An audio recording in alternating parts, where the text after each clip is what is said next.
আজকের ক্লাসের টপিক হচ্ছে ভয়েস সেন্স। ভয়েস ভয়েস শিখতে হলে প্রথম কথা হচ্ছে টেন্স সম্পর্কে পরিষ্কার ধারণা থাকা বিশেষ দরকার। টেন্সের নলেজ পরিষ্কার না থাকলে কিন্তু ভয়েস সেন্স করা সম্ভব নয়, কারণ ভয়েস চেঞ্জিং যে রুলস গুলো আছে সেটা টেন্সের নিয়ম অনুযায়ী ঠিক হয়। ভয়েসের রুলগুলো টেন্স ওয়াইজ ঠিক হয়, তাহলে আমাদের টেন্সের নলেজ রাখতে হবে। VOICE ভয়েস বাংলাতে বলা হয় বাচ্য। বাংলা কি বলা হয়?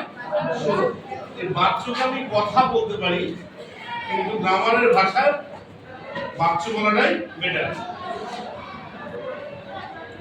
এই ভয়েসটা কাকে বলে? ডেফিনিশন কি? ভয়েসের ডেফিনিশন খুব সহজ বাংলায় বা সহজ ভাবে বলা যায়, কথা বলার ভঙ্গি বা ধরনকে ভয়েস বলে। The speaking style is called voice. There are two divisions in voice. One is active and other is passive. Voice के দুটো ভাগে ভাগ করা হয়েছে, অ্যাক্টিভ and প্যাসিভ।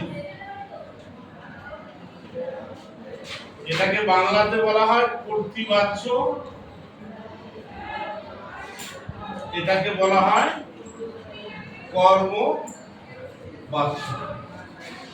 কর্তৃবাচ্য, কর্মবাচ্য। বাংলা গ্রামারে আরেকটা বাচ্য আছে, সেটা কি? ভাববাচ্য। বাংলাতে আরেকটা আছে, সেটা হচ্ছে ভাববাচ্য। ইংলিশ গ্রামারে ভাববাচ্যের কোনো জায়গা নেই। কর্তৃবাচ্য এবং কর্মবাচ্য বা অ্যাক্টিভ বা প্যাসিভ। এবার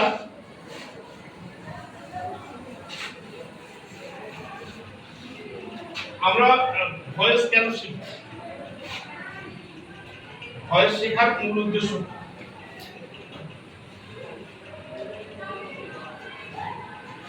বাক্যের শ্রুতি মধুরতা আনার জন্য, বা কখনো কখনো কোনো অ্যাকশন কে করছে, কারা করছে সেটা বিশেষ বিবেচনায়, কাজটা হচ্ছে বা কাজটা হয় এটাই হচ্ছে মূল বিবেচ্য। সেরকম ক্ষেত্রে আমরা ভয়েসের ব্যবহারটা, ভয়েস চেঞ্জটা করতে হয় অ্যাক্টিভ থেকে প্যাসিভ। বিশেষ করে নোটিশ রাইটিং এর ক্ষেত্রে আমরা পরবর্তী ক্লাসে পড়বে নোটিশ রাইটিং।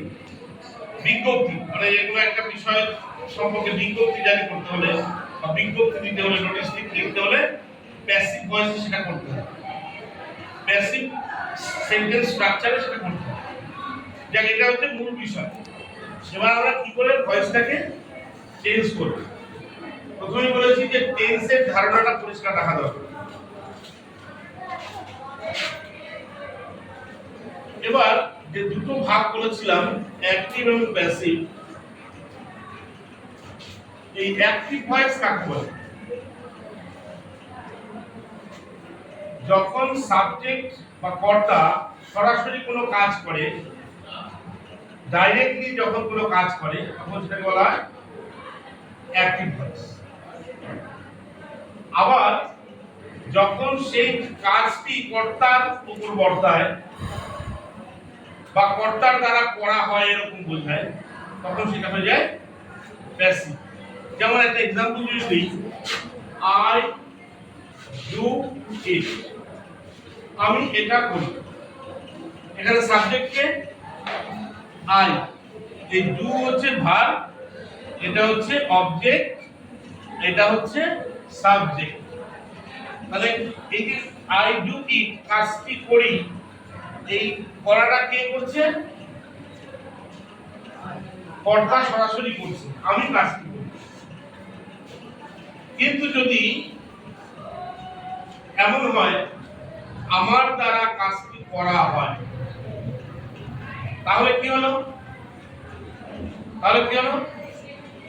কথা বলার ভঙ্গিটা বদলে গেল, মানেটা কি বদলে গেল? আমি কাজটি করি, আমার দ্বারা কাজটি করা হয়।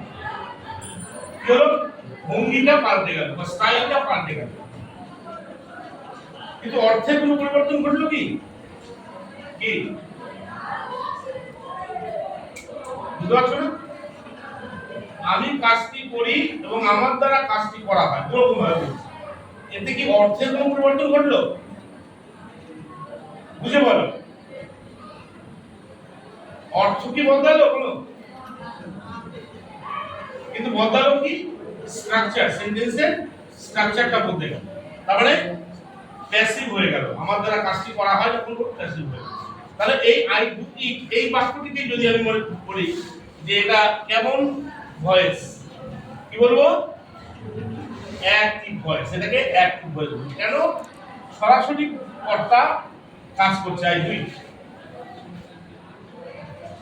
এবার এটাকে যদি আমি প্যাসিভ চেঞ্জ করতে যাই, তাহলে প্রথম কি করতে হবে? দেখতে হবে এই সেন্টেন্সটা কোন টেন্সে আছে। তো বলতে পারবে এটা কোন টেন্সে আছে? Present indefinite. Very good.